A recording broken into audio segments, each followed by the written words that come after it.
नमस्कार। खबर फास्ट पर बड़ा मुद्दा लेकर हाजिर हूं मैं भविष्य त्यागी। उत्तर प्रदेश इस वक्त पूरी तरह से चुनावी रंग में रंग चुका है। यूपी चुनाव से पहले प्रियंका गांधी 3 बड़ी घोषणाएं कर चुकी हैं। पीएम मोदी वाराणसी दौरे पर रहे और करोड़ों की विकास परियोजनाओं का शिलान्यास और लोकार्पण किया। वहीं दिल्ली के मुख्यमंत्री अरविंद केजरीवाल भी यूपी के दौरे पर निकले और रामलला के जन्मस्थल पहुंचे। उत्तर प्रदेश का चुनाव हो और भगवान राम की बात ना हो, ऐसा संभव नहीं लगता। यूपी में केजरीवाल के इस दौरे से राजनीति और तेज हो गई है। केजरीवाल के पहुंचने से पहले ही आम आदमी पार्टी के सांसद संजय सिंह ने बीजेपी पर केजरीवाल के दौरे में विघ्न डालने की साजिश करने का आरोप लगा दिया।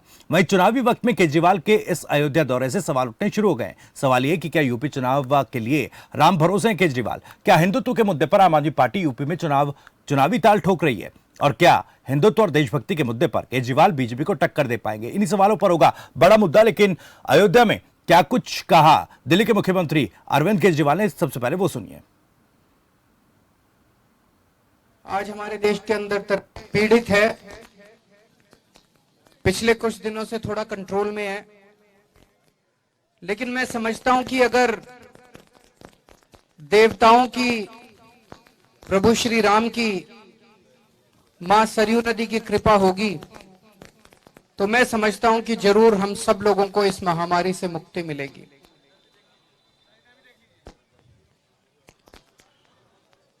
तो आज अयोध्या आने का सौभाग्य प्राप्त हुआ, अयोध्या आने का अवसर मिला। इस अवसर पे मैं सभी देवताओं से, प्रभु श्री राम से, मां सरयू नदी से हाथ जोड़ के विनती करता हूं कि हमारे देश को इस महामारी से मुक्ति मिले। दूसरा, मैं हमेशा ये मानता हूं कि हमारे देश के लोग बहुत अच्छे हैं। हमारे देश को अभी तक बहुत आगे पहुंच जाना चाहिए था। दुनिया का सबसे नंबर 1 देश होना चाहिए था। आज हमारे देश के अंदर गरीबी है, आज हमारे देश के अंदर अशिक्षा, आज हमारे देश के अंदर तरह तरह की बीमारियां हैं, भिन्न भिन्न समस्याएं हैं। तो मैं सभी देवताओं से प्रार्थना करता हूं, प्रभु श्री राम से प्रार्थना करता हूं कि मेरा भारतवर्ष जल्दी दुनिया का नंबर 1 देश बने।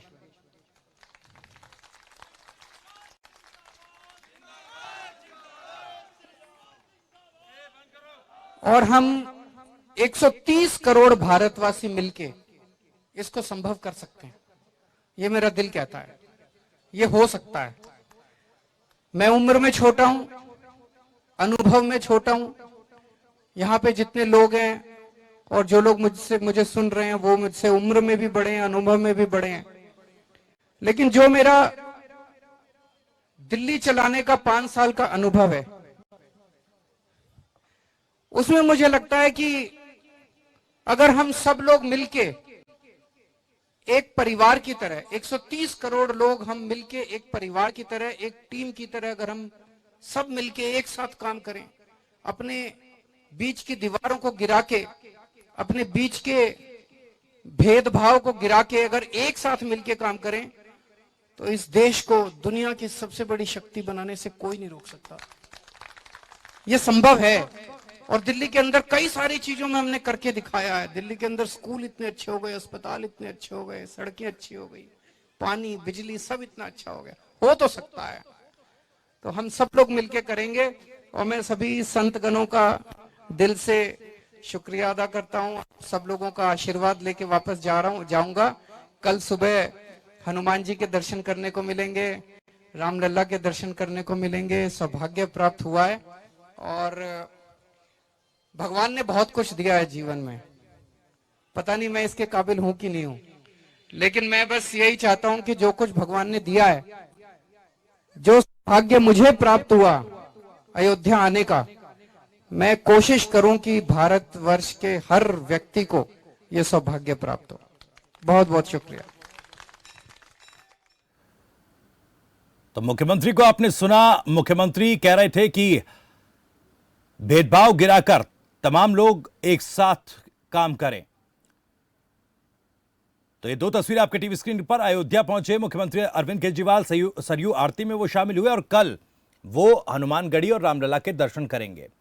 सवाल कई हैं। दरअसल चुनावी मौसम उत्तर प्रदेश में है और इस चुनावी मौसम के बीच अरविंद केजरीवाल का अयोध्या दौरा कई सवाल खड़े कर रहा है। इन्हीं सवालों पर होगी बातचीत। कुछ खास मेहमान हमारे साथ जुड़ रहे हैं। सैफ खान प्रवक्ता कांग्रेस हमारे साथ जुड़ गए हैं, शुभेंदु शेखर अवस्थी प्रवक्ता बीजेपी, डॉक्टर आलोक कुमार प्रवक्ता समाजवादी पार्टी और अनिरुद्ध प्रताप सिंह प्रवक्ता आम आदमी पार्टी। आप सभी का बहुत बहुत स्वागत है खबर फास्ट पर। अनिरुद्ध जी, सबसे पहला सवाल मेरा आपसे, चुनावी मौसम है उत्तर प्रदेश में और अब क्या अरविंद केजरीवाल भी ये समझ गए हैं कि उत्तर प्रदेश में चुनाव लड़ना है तो राम राम कहना है? जी, सबसे पहले तो भविष्य जी आपको जय हिंद और खबर फास्ट के सभी दर्शकों को मेरी तरफ से बहुत बड़ा नमस्कार। देखिए, मैं अपनी बात की शुरुआत रामायण की पंक्तियों के साथ करना चाहूंगा जी कि दैहिक दैविक भौतिक तापा, राम राज नहीं काहू ही व्यापा, सब नर करहि परस्पर प्रीति, चलहि स्वधर्म निरत श्रुति रीति। अर्थात आम आदमी पार्टी के लिए और रामायण में जो राम और रामायण की रामराज की परिकल्पना है वो कुछ इस प्रकार है कि एक ऐसा देश, एक ऐसा राज्य जहाँ सभी एक दूसरे को प्रेम करते हैं, सभी एक दूसरे का आदर करते हैं और अपने अपने धर्मों का बहुत प्यार से पालन करते हैं। हमारे लिए वो रामराज है। आज अरविंद केजरीवाल जी अगर राम के चरणों में आए हैं, अयोध्या के चरणों में आए हैं, तो अगर वो जनता के लिए, जैसा कि अभी कुछ दिन पहले महर्षि वाल्मीकि जी की जयंती थी, उस जयंती के कार्यक्रम पर अरविंद केजरीवाल जी ने बोला कि वो अयोध्या जाएंगे और देश की जनता के लिए, दिल्ली की जनता के लिए, उनकी सुख समृद्धि के लिए राम के चरणों में प्रार्थना करेंगे। जी तो राम के चरणों में प्रार्थना करना अरविंद केजरीवाल जी ऐसे तो है नहीं कि जब वो आए उन्होंने शुरू कर दिया। राम के चरणों की प्रार्थना तो हम, हमारे वंशज, हमारे पूर्वज कई सालों से करते आए हैं, पहली चीज। जी दूसरी चीज, मेरी नजरों में राम के लिए जो ये चरणों में प्रार्थना है वो सच्ची प्रार्थना है, क्योंकि राम राज्य की जो परिकल्पना है जनता के सुख, और इस जनता के सुख को सबसे अच्छे से अरविंद केजरीवाल जी ने जनता तक पहुंचाया है। जी चाहे जनता को मूलभूत सुविधाएं मुफ्त रूप से पहुंचाना हो, बिजली पानी को सुचारू रूप से अच्छे रूप से जनता तक पहुंचाना हो, चाहे बच्चों के लिए अनिरुद्ध अच्छी जी, शिक्षा मेरा सवाल पहुंचाना हो। टाइमिंग को लेकर जी। है।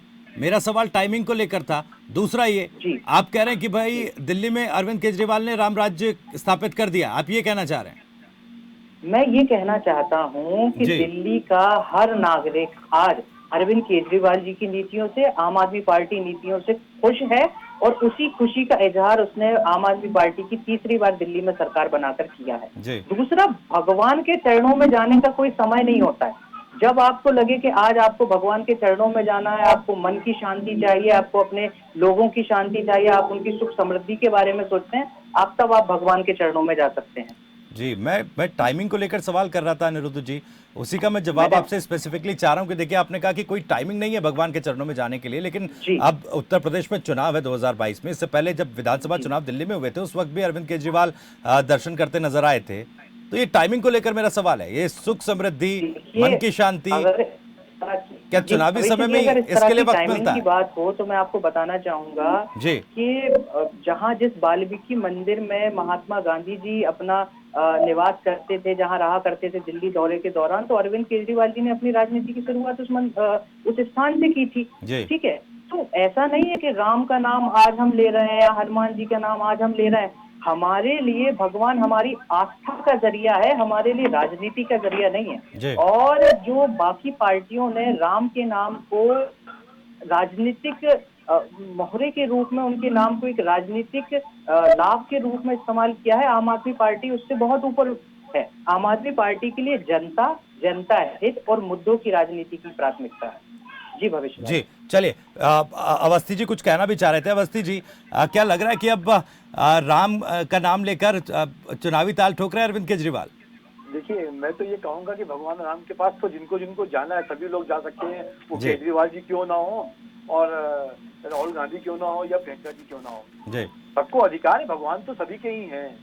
पर ये लोग जो बरसाती मेढक की तरह चुनाव में आते हैं, कभी जनेऊ पहन लेते हैं तो कभी भगवान राम की पूजा करने चले आए केजरीवाल जी, जिनके दांत दिखाने की और खाने के कुछ और होते हैं। मैं ये कहना चाहता हूँ कि इन्होंने 16 मार्च 2016 में कहा था और अपने बड़ा अच्छे उसमें कहा था, मेरे को लगता है कि इनके आप पार्टी के जो प्रवक्ता है उनको याद होगा कि हमारी ऐसी जगह पे मैं राम की पूजा नहीं करने जाऊंगा जहां पे कोई मस्जिद तोड़ के मंदिर बनाया जा रहा हो। और उसमें उन्होंने कहा था कि हमारी माँ, हमारी नानी भी यही कहती हैं कि ये राम मंदिर बनना नहीं चाहिए, ये राम मंदिर में, और सिसोदिया जी ने कहा था कि यहाँ पे राम मंदिर ना बनवा के एक हॉस्पिटल बनवा देना चाहिए, एक यूनिवर्सिटी बना देनी चाहिए। मैं ये कह रहा हूँ, अभी तक हॉस्पिटल या यूनिवर्सिटी या मस्जिद तोड़ के मंदिर ना बनाया जाए, कहने वाले लोग जो दिल्ली में दूसरों को दिखाने के लिए टोपी पहनने में 1 मिनट लगाते हैं और उनको कहते हैं कि आपके विशेष लोगों के लिए हम काम कर रहे हैं, आज भगवान राम में इतना दिलचस्पी इसलिए है कि वो यूपी में चुनाव लड़ने आए हैं। और दुनिया का हर आदमी कह रहा है, मैं नहीं कह रहा, आप भी जानते हैं, और इनके प्रवक्ता खुद भी दिल से जानते हैं कि वो झूठ बोल रहे हैं। और जहां तक इन्होंने इतना अच्छा स्वराज्य और रामराज्य दिल्ली में बनाया है, उसका मैं एग्जाम्पल दे देता हूँ। कोई भी झुग्गी झोपड़ी के अंदर पानी नहीं आ रहा, कोई भी झुग्गी झोपड़ी के अंदर फ्री में बिजली नहीं मिल रही। वो तो कह रहे हैं कि राम राज्य स्थापित कर दिया दिल्ली में।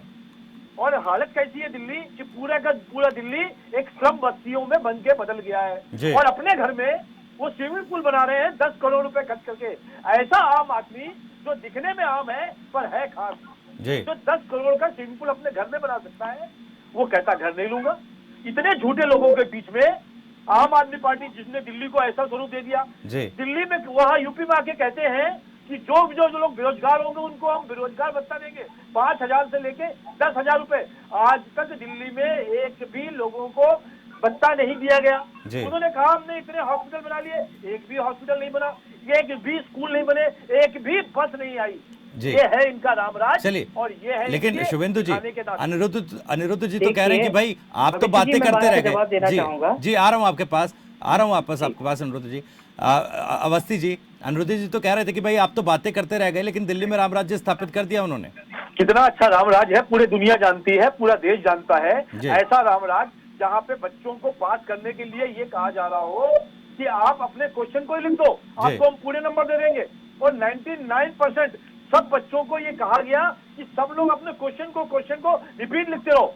जो डायरेक्टर एजुकेशन है उनका वीडियो चला था। और ये यदि रामराज है कि लोगों को क्वेश्चन लिख के नंबर मिल रहे हैं, तो सच में इनके राम राज्य की परिभाषा गलत है। ये रावण राज है या केजरीवाल राज है, ये राम राज्य। चलिए ठीक है, अनिरुद्ध जी भी कुछ कहना चाह रहे थे, लेकिन एक बार रिएक्शन में सैफ खान साहब और आलोक कुमार से भी ले लूं। सैफ खान साहब, प्रियंका गांधी ने भी अपने चुनावी कैंपेन की शुरुआत हर हर महादेव के नारे के साथ की, तो ये क्या अब क्या तमाम राजनीतिक दलों को लगने लगा है कि सॉफ्ट इंडिया को लेकर ही उत्तर प्रदेश के चुनावी मैदान में उतरा जा सकता है? सबसे पहले भविष्य जी बहुत बहुत धन्यवाद। आज आपके साथ जो एक घंटे से बाद जो है मौका मिला जी। बात रही धार्मिक जगहों की या फिर मंदिरों की, जो आपने बात की, हमारे देश में 80% आबादी जो है हमारे हिंदू भाई बहनों की है। तो और ज्यादातर 80% पार्टी जो है उसके जो देश है वो भी हिंदू ही है। मगर क्या है, पहले क्या होता था 2014 से पहले आप धार्मिक जगहों पर अगर जाते थे या फिर आपको किसी भी रिलीजियस सेंटिमेंट के ऊपर जो अगर आप यकीन रखते हैं तो उसको हर्ट नहीं किया जाता था। और अभी बड़ी हैरानगी की बात होती है, अभी मैं ये भारतीय जनता पार्टी के प्रतिनिधि या वक्ता जी यहाँ पे बैठे हैं, वो अभी बहुत कंसर्न दिखा रहे थे कि भगवान राम याद आ जाते हैं कुछ लोगों को, या प्रियंका गांधी जी पे आपने पूछा जो है, आप अगर पास्ट हिस्ट्री देख लीजिए, प्रियंका गांधी जी, राहुल गांधी जी खुद हिंदू हैं, कोई और कोई सर्टिफिकेट तो कोई भारतीय जनता पार्टी या कोई और वक्ता या प्रवक्ता जो है उनको देने से तो रहा, वो बॉर्न हिंदू हैं साहब जो है। और हमारे देश में 80% आबादी जो है वो भी हिंदू है। मगर जो सर्टिफिकेट बांटने का काम जो आजकल हमने देखा है कि केंद्र सरकार दे रही है कि वो सर्टिफिकेट देगी तो वो जाके फिर हिंदू होंगे। और मैं याद दिलाना चाहता हूं, अयोध्या में 180 अयोध्या में ही जो है 180 मंदिर डिमोलिश कराने के लिए उत्तर प्रदेश की भारतीय जनता पार्टी सरकार ने ऑर्डर्स निकाल रखे थे। आपने रामलीला मैदान की बात करते हैं, दिल्ली की बात कर रहे हैं, तो रामलीला मैदान में से भगवान राम का नाम लाने के लिए दिल्ली में प्रस्ताव भारतीय जनता पार्टी लेके आई थी। और अयोध्या की अगर स्पेशली बात कर रहे हैं तो मैं बताना चाहूंगा, भारतीय जनता पार्टी वो पार्टी थी जो खुद पार्लियामेंट में मना कर रही थी कि भैया हमें राम मंदिर नहीं चाहिए अयोध्या में। एसएस भंडारी जो है और पूरी भारतीय, जब इंडियन नेशनल कांग्रेस ऑर्डिनेंस लेके आई थी, प्रस्ताव लेके आई थी पार्लियामेंट में, तो खुद भाजपाई थे ये लोग जो मना कर रहे थे कि हमें तो साहब अयोध्या नहीं चाहिए, तो ये बात कर रहे हैं, और वो भी भगवान राम के लिए। तो बड़ा आश्चर्य लगता है। इनके लिए भगवान राम जो है वो सिर्फ वोट बटोरने का तरीका है। आप ये देखिए, अभी दिल्ली की बात हो रही थी, म्युनिसिपल कॉर्पोरेशन में हनुमान मंदिर जो है दिल्ली में गिरा दिया गया, डिमोलिश कर दिया गया रातों रात जो है। इंडियन नेशनल कांग्रेस के सदस्य जो है वो लगातार हलता बैठे रहे, जो है वहां की प्रोटेस्ट करते रहे, जो क्या सुनवाई नहीं। ये सैफ खान साहब, ये तो सवाल उठता है ना बार बार, बीजेपी भी यही कहती है, जैसा आपने बताया कि राहुल गांधी भी हिंदू हैं, सोनिया गांधी भी हिंदू है, प्रियंका गांधी भी हिंदू हैं। बीजेपी यही तो सवाल उठाती है कि आखिर कांग्रेस को या दूसरी पार्टियों को ये क्यों साबित करना पड़ता है। देखिए, मैं बोलता हूं, साबित करने की बात नहीं होती है। जो सर्टिफिकेट बांटा जाता है, जो दिखाया जाता है, मैं जैसा कि भारतीय जनता पार्टी से पूछूं या फिर बोलूं, जनेऊ पहनते हैं अयोध्या मंदिर के लिए 1400 करोड़, आप ये समझ सकते हैं, 1400 करोड़ निर्मोया अखाड़ा ने ये साफ साफ बताया कि भगवान राम के नाम पे लेके खा गए। कौन खा गए? इनके जो बाकी के साथी हैं, बजरंग दल। देखो साहब, चलिए आऊंगा शुभेंदु जी आऊंगा, उस तरफ नहीं जाएंगे, उस तरफ नहीं जाएंगे सैफ खान साहब, बिल्कुल। चलिए ठीक है, ठीक है राहुल जी सैफ खान साहब, लेकिन देखिए अरविंद केजरीवाल के अयोध्या को लेकर हम डिबेट कर रहे हैं। मैं ये समझना चाह रहा हूँ, ये एक छोटा सा जवाब दे दीजिएगा कि क्या अब जो एक सॉफ्ट हिंदुत्व को लेकर राहुल गांधी चलते थे, अब चूंकि आइडियोलॉजी बीजेपी उस पर दावा करती है, बीजेपी कहती है कि हिंदुओं की पार्टी है, या तमाम वो चीजें जो इस तरह के दावे बीजेपी की तरफ से किए जाते हैं, तो क्या अब उत्तर प्रदेश में तमाम राजनीतिक दल उसी आइडियोलॉजी के इर्द गिर्द राजनीति को चमकाने में लगे चुनाव आते ही? मैं इस पर बताना चाहूंगा, सबसे पहले जो ये आइडियोलॉजी की बात करते हैं, इन सब सालों में 2014 से लेके अब तक कौन सा मंदिर इन्होंने बनाया है भारतीय जनता पार्टी ने? भाई, आप इंडियन नेशनल कांग्रेस की बात करें तो मैं आपको बोलूं, लक्ष्मण झूला बनाया है उत्तराखंड में। आंध्र प्रदेश में जो भगवान हनुमान जी की जो है मूर्ति की स्थापना की है, 135 फीट की मूर्ति की स्थापना की है। 200 से ज्यादा मंदिरों की स्थापना हमारे देश में जो है वो इंडियन नेशनल कांग्रेस का योगदान रहा है। देश में सबसे बड़ा मंदिर अगर बना जो है वो इंडियन नेशनल कांग्रेस के टेन्योर में बना है। तो हम तो वो हैं जो ऑर्डिनेंस लेके आए थे भगवान राम के मंदिर के लिए पार्लियामेंट में, मगर ये भारतीय जनता पार्टी इस वक्त रोक रही है। तो आज सर्टिफिकेट नहीं चाहिए। चलिए ठीक है सैफ खान साहब, आज मेरे पास डिबेट में थोड़ा कम वक्त है, मैं एक बार रुक करूंगा। आलोक जी का भी काफी देर से इंतजार कर रहे हैं। ठीक है सैफ खान साहब, आऊंगा वापस लौटकर आपके पास।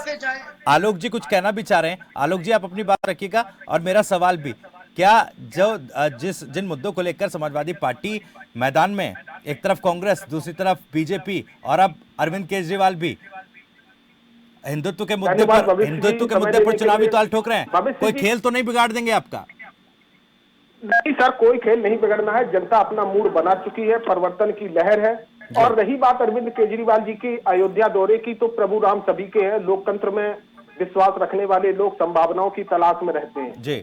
जहां तक मेरे बीजेपी के प्रवक्ता साथी का जो मुख्य विषय रहता है हिंदू मुसलमान भारत पाकिस्तान जी, तो मुख्य चीज अयोध्या में जाने की यह होती है कि प्रभु राम के दर्शन के साथ साथ हम उनके आचरण से कितना सीखते हैं। हम धर्म की राजनीति करते हैं या राजनीति में धर्म की हम खोज करते हैं। वर्तमान में राजनीति का धर्म जो है, हमारे बीजेपी के प्रवक्ता साथी बहुत आरोप लगा रहे थे अन्य लोगों पे, कायदे से सबसे पहले उन्होंने अपने गिरेवा में झांकना चाहिए।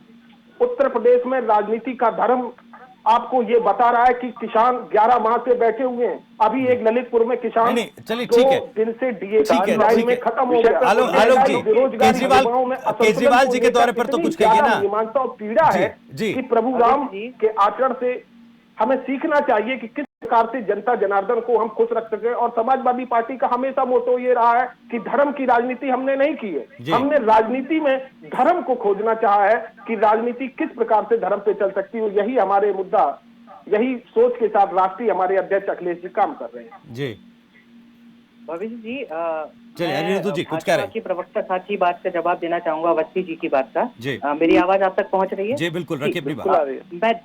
मैं 2 मिनट वक्त लेना चाहूंगा। हमारे प्रवक्ता साथी भाजपा ने कहा कि आम आदमी पार्टी ने झुग्गी झोपड़ियों तक पानी नहीं पहुंचाया। जी। तो मैं भाजपा के प्रवक्ता साथी से बताना चाहता हूं, अमित शाह जी हैं, हमारे देश के गृह मंत्री हैं, उन्होंने भी ठीक इसी तरह के इल्जाम जो है अरविंद केजरीवाल जी के ऊपर लगाए थे, आम आदमी पार्टी के ऊपर लगाए थे दिल्ली में, कि दिल्ली में महिला सुरक्षा पे कोई काम नहीं हुआ है, जगह जगह सीसीटीवी वगैरह नहीं लगे हैं, स्कूलों का हाल देखिए। नहीं, चलिए और देखिए, उसी दिन जब उनकी रैली खत्म होती है, इधर क्योंकि डिबेट आज जो है फोकस्ड है अरविंद केजरीवाल जी के दौरे पर, मुझे मेरा एक सवाल, क्योंकि वक्त मेरे पास आज बहुत कम है जी, मुझे क्या हिंदुत्व और देशभक्ति के मुद्दे पर, देशभक्ति का इसलिए क्योंकि दिल्ली में स्कूलों में पाठ्यक्रम में देशभक्ति शामिल कर ली गई है, क्या देशभक्ति के और हिंदुत्व के मुद्दे पर बीजेपी को टक्कर दे पाएगी आम आदमी पार्टी उत्तर प्रदेश में? देखिए भविष्य जी, भाजपा की देशभक्ति और आम आदमी पार्टी की देशभक्ति में बहुत फर्क है। हमारे लिए देशभक्ति का मतलब है कि जनता को मूलभूत सुविधाएं अगर हम अच्छे से पहुंचा रहे हैं तो हम देशभक्त हैं। अगर हम देश के बच्चों को अच्छी शिक्षा और रोजगार मुहैया करा पा रहे हैं तो हम देशभक्त हैं। अगर हम वृद्धावस्था में अच्छी पेंशनें वृद्ध लोगों तक पहुंचा सकते हैं तो हम देशभक्त हैं। अगर हम तिरंगे के नीचे खड़े होकर तिरंगे की हर एक बात का आदर करते हैं, ना कि 52 साल तक अपने आरएसएस के मुख्यालय पर तिरंगा नहीं फहराते हैं, तो हमारे लिए देशभक्ति तिरंगा का सम्मान है। जी चलिए ठीक है, मेरे पास आज वक्त कम है। शुभेंदु शेखर 10 सेकंड है आपके पास, 10 सेकंड है, 10 सेकंड में एक आखिरी कमेंट मैं लूंगा। आज मैं ये बताना बार बार बता रहा हूँ कि डिबेट में मेरे पास वक्त नहीं, आप देखिए भविष्य जी, आप मुझे 2 मिनट दीजिए भाजपा के प्रवक्ता के एक बात का जवाब देने का। इन्होंने बोला दिखाने के दांत कुछ और खाने के दिखाने कुछ और। मैं कहना चाहूंगा, हम राम को सच्चे रूप से चाहते हैं, आपकी तरह नहीं कि राम के नाम पर आए हुए चंदे को भी खा जवाब दे रहे हैं वो, जवाब दे रहे हैं शुभेंदु जी। राम के चंदा चोरी करते हैं। अनिरुद्ध जी, आज डिबेट में वक्त कम है, मैं माफी के साथ आपको रोक रहा हूँ। समय मत लो शुभेंदु जी, आखिरी 10 सेकंड। खाने का काम नहीं कर रहे, आप पिछले 100 सालों से काम कर रहे हैं और जनता जानती है, इसलिए दिल्ली में ही नहीं पूरे भारत में जनता जानती है, सरकार बनाई गई है। चलिए ठीक है, वक्त मेरे पास आज खत्म हो गया है और मैं बार बार आप सभी मेहमानों को ये बता भी रहा हूं कि आज मेरे पास डिबेट में वक्त कम है। तो बहुत बहुत शुक्रिया आप सभी मेहमानों का, सैफ खान साहब, शुभेंदु शेखर साहब, डॉक्टर आलोक कुमार, आपका भी बहुत बहुत शुक्रिया, अनिरुद्ध प्रताप जी आपका भी बहुत बहुत शुक्रिया खबरफास्ट को समय देने के लिए। तो एक तरफ जहां पर तमाम राजनीतिक दल उत्तर प्रदेश में बड़ी बड़ी घोषणाएं कर रहे हैं, वहीं दूसरी तरफ दिल्ली के मुख्यमंत्री अरविंद केजरीवाल अयोध्या पहुंचे हैं। हालांकि वो ये दावा कर रहे हैं कि उनकी देशभक्ति, उनका धर्म को देखने का जो नजरिया है वो अलग है जिस तरह से बीजेपी देखती है, लेकिन कई मायनों में यह दौरा काफी खास है। चुनावी असर क्या होगा इसका, यह आने वाले वक्त में साफ हो जाएगा। फिलहाल रुक रहे कुछ देर के लिए, लेकिन खबरफास्ट पर खबरें जारी है। चलो